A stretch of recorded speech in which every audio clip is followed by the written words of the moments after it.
రైతు సమస్యలపై బీఆర్ఎస్ ఆందోళన బాట పట్టింది. రైతు పంట దిగుబడుల కొనకపోవడంపై నేటి నుంచి ఆదిలాబాద్ జిల్లాలో వరుసగా నిరసనలకు శ్రీకారం చుట్టింది. వానాకాలంలో రైతులు పండించిన పంటలను ప్రభుత్వం మద్దతు ధరతో కొనుగోలు చేయాల్సి ఉండగా ప్రభుత్వ రంగ సంస్థలు కొర్రీలు పెడుతూ చేతులెత్తేయడంతో రైతులు నష్టపోవాల్సి వస్తుంది.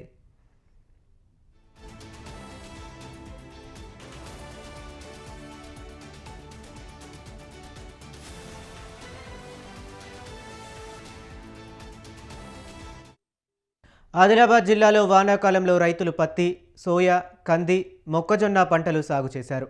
ఆగస్టు, సెప్టెంబర్ నెలల్లో కురిసిన భారీ వర్షాల కారణంగా పంటలు దెబ్బతిన్నాయి. దీంతో దిగుబడులు సగానికి పడిపోయాయి.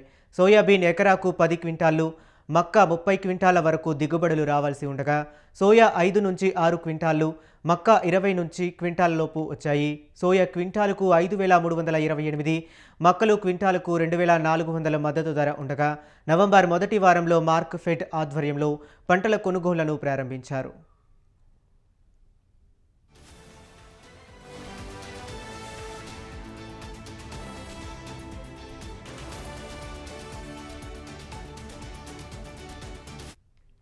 ఆదిలాబాద్ జిల్లాలో సోయా, మక్క పంటలు కొనుగోలు చేయాలంటూ రైతులు ఆందోళనలు చేస్తున్న ఫలితం ఉండడం లేదు.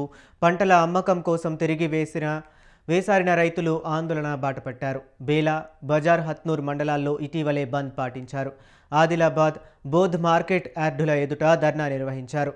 రైతులకు మద్దతుగా బీఆర్ఎస్ ఆధ్వర్యంలో నేటి నుంచి వరుసగా ఆందోళనలు చేపడుతున్నట్టు మాజీ మంత్రి జోగు రామన్న తెలిపారు.